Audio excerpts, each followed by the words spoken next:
for visiting the TVA. Don't hesitate to let us know how we're doing. Everyone's curious just how mind-bending the upcoming Disney Plus show Loki is gonna get, and just who is going to show up within what might very well be the most out there Marvel show yet. At the center of this curiosity, outside of Loki himself, is Agent Mobius, aka Mobius M. Mobius, played by legendary speaker of WoW, Owen Wilson.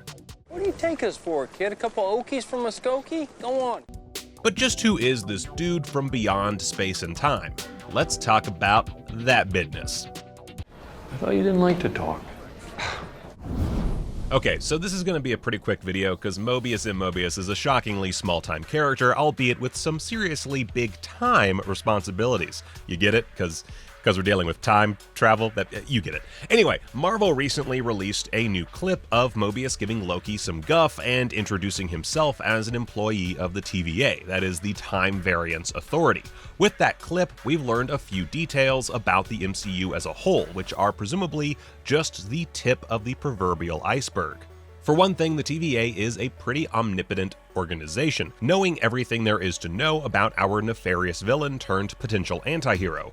Well, they know that he likes to talk and to lie, anyway. Additionally, we find out that the TVA was created by the Timekeepers, whom Loki describes as 3 space lizards. An accurate description of their comic book counterparts, but not quite as far as their place in the universe. See, in the comics, these guys were actually created by the TVA, not the other way around. But that's a video for another day. Let's talk Mobius.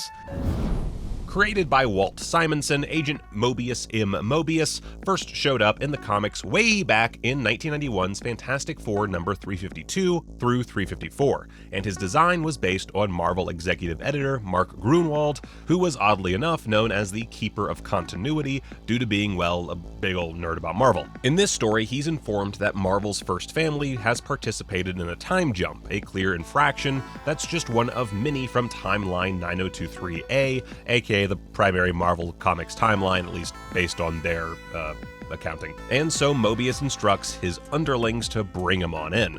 So they're extracted and brought to the TVA in the null time zone, which is a whole nother pretty heady concept, but basically it's just a place that exists outside of normal time. Anywho, once there, the 4 are put on trial for their time crimes, and the one doing the judging is none other than Mobius himself, or himselves. See, Mobius is actually one of many clones who help run the TVA, something that we haven't yet seen in Loki, but which could very well be a factor. Imagine that, will you? Dozens of Owen Wilsons running around, causing, I don't know, bureaucracy, I guess. Anyway, in that initial outing, Mobius and his fellow Mobii? Whatever, these dudes make up the council that's set to pass judgment on the Fantastic Four for, among other things, saving their timeline from total destruction courtesy of Galactus. Luckily for Reed and company, one-time Miss Marvel, Sharon Ventura, was along for the ride and used her feminine wiles to convince Mobius to give the gang a tour of the TVA. This kind of short-sighted whoopsie doesn't seem like the kind of mistake Wilson's seemingly less buffoonish version of the character would make, but again, we haven't seen much of him. Using a few old tricks and lucking out that the TVA uses old-school computer tech for some reason, point is they get away with some stolen data that helps Reed to erase 9023A's time infractions, thanks in no small part to the TVA's administrative failings, i.e. Mobius and his predilection for hot blondes and for some reason not deactivating a bunch of superheroes' powers, something he can evidently do. This mistake leads Mobius to a meeting with his boss, Mr. Alternity, in 1994's Fantastic Four Annual number 27. Alternity tasks Mobius with finding the missing data from the Four's previous escape, and so Mobius, in full-on butt-saving mode, abducts the Fantastic Four, minus Reed Richards, who at this point is believed to be dead. Luckily, the other 3 members are joined by Scott Lang, who helps them break out. This time, however, they must deal more directly with Mobius, whom they suggest should offer up his services to a rival time organization. After all, that's what we do on Earth. Job hunt. He offers his skills to Kang the Conqueror, of all people, who offers Mobius a generous starting package, which Mobius in turn levies with Mr. Alternity for a promotion and to forget the missing data assignment. It's one of the few times where things work out pretty well for everyone. Well, I guess not Kang, he made a generous offer and got turned right the heck down. Oh, and there's a bit of a monkey's paw waiting for Mobius, cause mo work, mo paperwork, you know what I'm saying?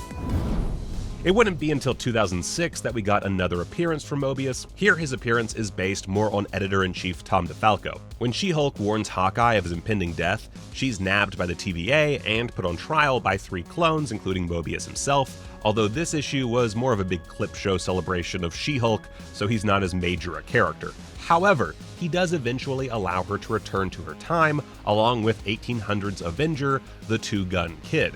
A character we're not too likely to ever see, but you never know. We are living in the timeline where minor character Mobius M. Mobius is played by Owen freaking Wilson, and if WandaVision's Agatha Harkness interpretation is anything to go by, not to mention the fact that he's asking for Loki's help and not just sending the whole dang timeline into the Hall of Discontinued Universes, we're in for some major deviations. And that's it, a whole list about an Owen Wilson character, and unlike my fellow ScreenRant compatriots, I only made one reference to his propensity for the W word. With that kind of restraint, I bet you're— wow. Damn it, editor guy, what? Come on!